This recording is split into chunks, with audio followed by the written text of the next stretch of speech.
Hello, and welcome back to another AP podcast. I'm your host, Archer Heron, and it is January 31st, 2020, and it is also Super Bowl weekend.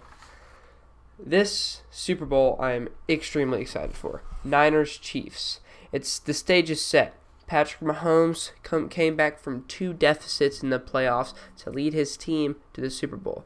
Jimmy Garoppolo and that defense have been rolling. They have been incredible. The defense has been stellar. Robert Saleh, I was extremely surprised not to see him in any coaching talks whatsoever, head coaching talks.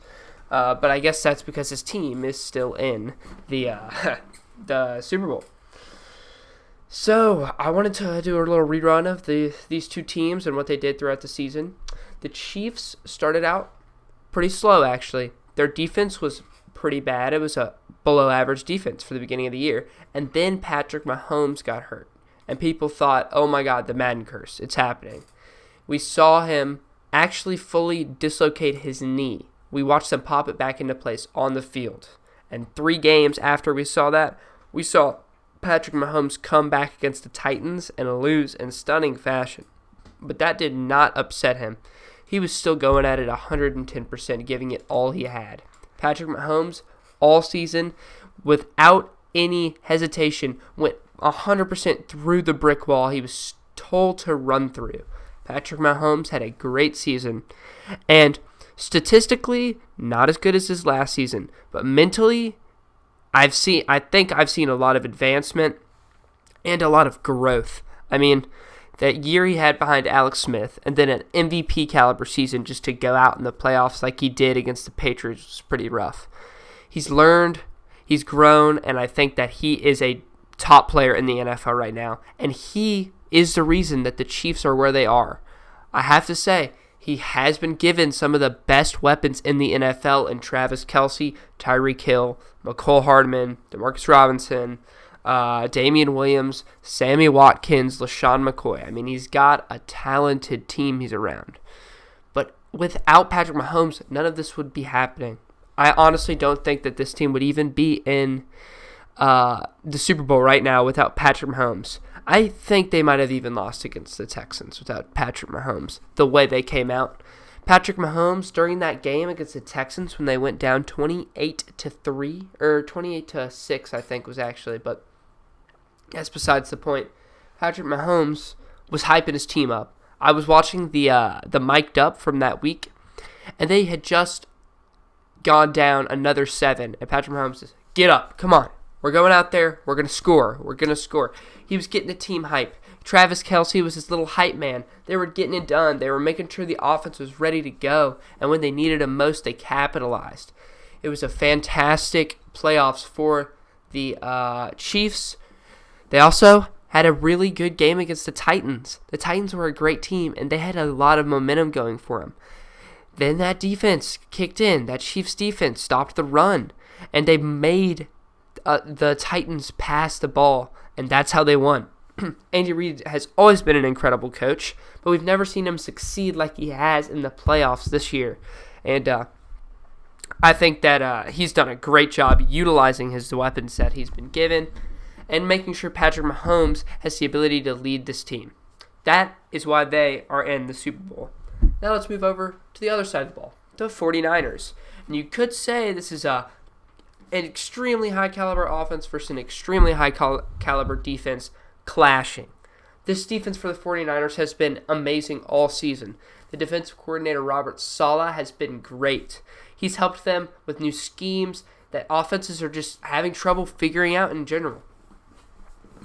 I mean, Richard Sherman, I love his story, by the way. Richard Sherman's story, how he negotiated his own contract after a torn Achilles. Seemed like he was out of his prime. He left from the Seahawks to go to the 49ers, a huge divisional rivalry right there. And he's playing, I mean, he definitely isn't the same player he was, but he's still an incredible player. His ability to see what's happening and turn that into data and to move in his legs to go catch that football and run it back for an interception are great. He intimidates the quarterback. his stats against quarterback have been second to none this year in the NFL, besides maybe Stephon Gilmore. I mean, and it's not like he's been going up against, like, super bad corners. I mean, super bad wide receivers. They've had a decently tough schedule. I mean, I really think Richard Sherman doesn't get enough credit for what he's doing, especially after negotiating his own contract after a torn Achilles. You just love to see somebody bounce back like he did. Other notable people on that 49ers defense would be Nick Bosa, the rookie, whom I think had a great rookie year, but I honestly think that Josh Allen should win Rookie of the Year, although I know he won't. I know Nick Bosa will win. Josh Allen had a better year statistically, but Nick Bosa is on this 49ers defense, and they are in the Super Bowl, so Nick Bosa is going to win that one. But Nick Bosa is still incredibly talented with a lot to prove. I mean, he really does disrupt the quarterback. I mean, and he's a rookie. I mean, he had a great season, and I'm excited to see him play. Quan Alexander, who has been pretty banged up all season for the 49ers. I think he played last game against the Titans. I'm sorry, not against the Titans, against the Packers. Quan Alexander is a very good defensive player, and he is physically a beast. Quan Alexander is an incredible football player in general, not just at his position. Let's move over to the other side of the ball for the 49ers. Not really talked about as much as that defensive side, but I think you got to give credit where credit is due to Kyle Shanahan, first off. Man, did he really change that 49ers offense. Jimmy Garoppolo did the same thing. Jimmy Garoppolo had an extremely underrated season, and it's not like he was riding the wave of his defense. I think that Jimmy Garoppolo won them some games. He won him a game against the Seahawks. I mean, you could argue George Kittle won him the game against the Saints, but who threw the pass? It was Jimmy Garoppolo.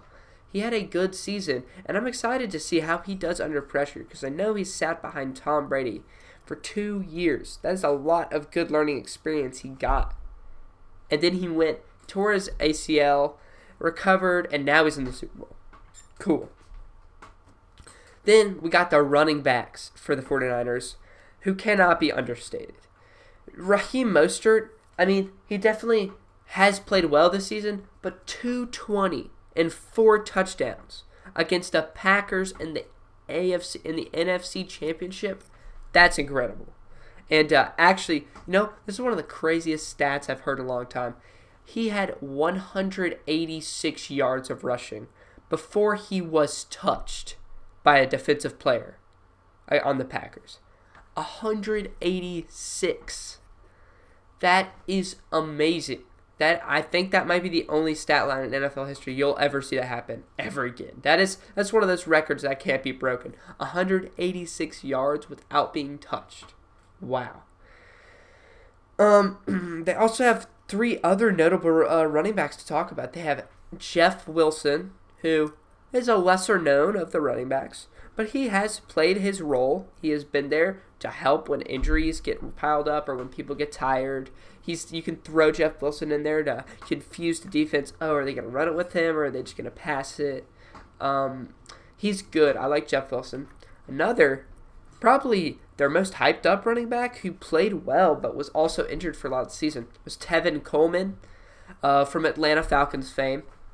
He backed up Devonta Freeman in Atlanta for a long time, but Tevin Coleman had a good season for when he did get to play. He was injured for a while, but he had one monster game I remember him having, and then it was a pretty average running back. But he can get it done when it needs to be done, and I think that they're going to keep that in mind because the Chiefs are expecting Raheem Mostert, but I think they might get a heavy dosage of Tevin Coleman. And then arguably the best player on the 49ers offense, George Kittle, is a football player for the ages. I mean, I've heard relationships from Gronk 2.0. I mean, I saw Pro Football Focus, their highest graded player, the entire NFL, their highest graded player was George Kittle. His blocking as a tight end is second to none. You could almost call him the best blocking tight end in the NFL without a doubt. His catching and physical athleticism is something that is not really rivaled in all of sports, to be honest. I mean, he is a freak of nature. He's big. He's fast. He's got the work ethic. He loves what he does. He can get the locker room chemistry going great. He loves his coach. He loves his quarterback, and he loves to play football, and that's what you want to see. Then you have the wide receivers for the 49ers. Definitely not as notable, but I do want to talk about Deebo Samuel, our rookie, who really picked it up in the last half of the season. I mean, Deebo Samuel looked like a nobody to start the season. He was putting up like 10, 15 yards a game. Then he started getting the ball more. A little bit of a chemistry with Jimmy Garoppolo. He was getting 5, 6 catches a game. Then he had a couple 100-yard game, and I was like, wow, this Deebo Samuel guy's pretty good. And he is. He's smart. He has route running capabilities that are incredible for a rookie. And I'm surprised we didn't see him play like this at the beginning of the season. But those are my 2 breakdowns for the teams. Now I want to talk about the matchup between these 2 teams. The first priority for the Chiefs is to they need the momentum, in my opinion, against this 49ers defense. And you could almost say that Patrick Mahomes provides the momentum by not being injured, to be honest. Patrick Mahomes has the ability to make them come back. You cannot count the Chiefs out at any point in this game. I don't care if they're down by 2 touchdowns with 2 minutes left in the fourth. I legitimately will not count them out. I counted them out against the Texans. I honestly, in that beginning of that Titans game, I was like, wow, this Chiefs team has not been very good. I don't think they're going to win this game. They went on to do that. I will not make that mistake again. And I think that Patrick Mahomes needs to keep it rolling. Keep getting some chunk plays. And they cannot have too many duds of drives, because that's when the 49ers defense gets you. They get you into those 3 and outs, and then they get the ball back, and they hold it for 10 minutes. And then Patrick Mahomes is barely on the field. That's how they need to win. They need to keep him on the field. Vice versa, for the 49ers, they need to keep Patrick Mahomes off the field. The exact opposite. Kyle Shanahan is an offensive genius, to be honest. I mean, he came in, changed this team, and let them do what they need to do, and he trusts his players, especially Raheem Mostert. I think that this running game for the Niners is going to be pivotal because it's going to help keep the ball out of Patrick Mahomes' hands. Tevin Coleman, honestly, I think is going to have a great game. I think Raheem Mostert is going to be the focal point this 2 weeks for the Chiefs to study, and I think they're going to keep studying Raheem Mostert and then get Tevin Coleman, Raheem Mostert, Tevin Coleman. I think Coleman gets more carries and wears down that D-line. And I have to say, you cannot understate this Chiefs defense. They have been really good. They started out bad, and then they got into their groove. Dee Ford is playing really well. Chris Jones, when he's healthy, has been a force to be reckoned with. Tyrann Mathieu, my God. I mean, the latter half of the regular season in the playoffs, he's been playing out of his mind. I mean, this might be the best football Tyrann Mathieu has played since his LSU Honey Badger days, as he's come to be known as. I believe this game has the potential to become one of those Super Bowls you think about. You think about, oh, the Eagles, Patriots, oh, the Philly special. Then you think about the 28-3 comeback. Then you go down to the helmet catch. I mean, there's some games where the teams are matched so evenly. It's a thrill to watch. And I think that's the kind of case we're going to have here. Each team is averaging 30 points per game, respectively. 30 points per game is great, through the regular season and the playoffs, I might add. Each team has had a stellar defense. For the 49ers, it's been all year. For the Chiefs, it's been half the regular season and the playoffs. But both have good defenses now. Both QBs have grown, learned, and I think Patrick Mahomes has the better clutch gene than Jimmy Garoppolo, but you can't pretend Jimmy doesn't have any clutchness in him. I watched three really fought games. 49ers versus Seahawks, 1 and 2, and then 49ers versus the Saints.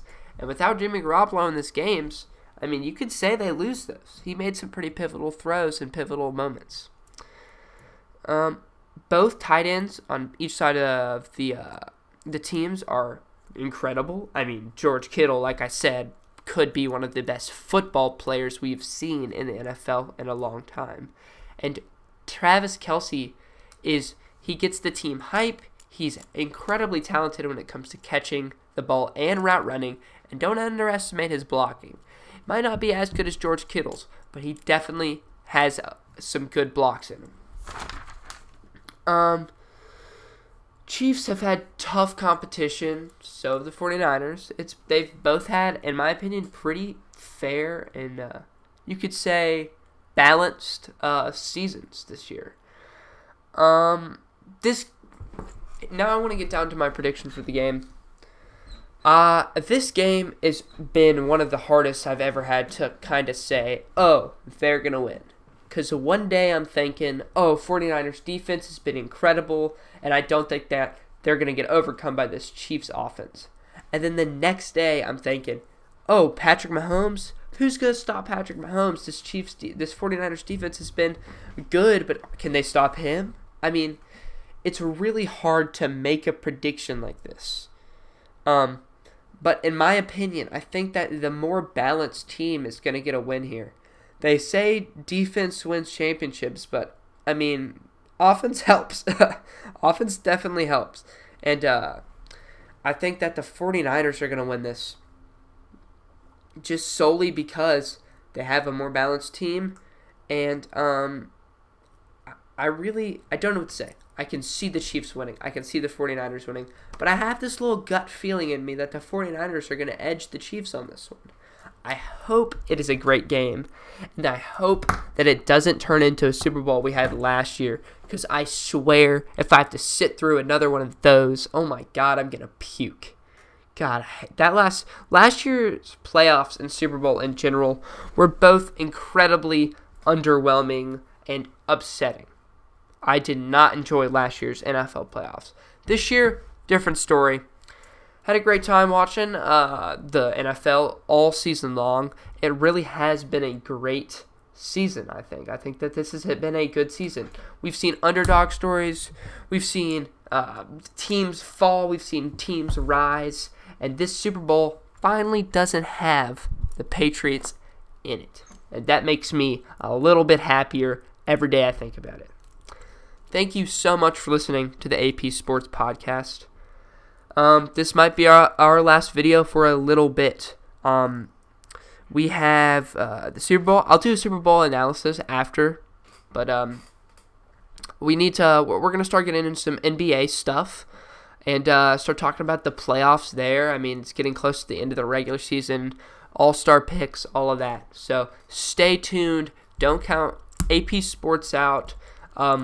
It's been a great NFL season. Thank you so much for listening, and I'll catch you on the flip side. Goodbye.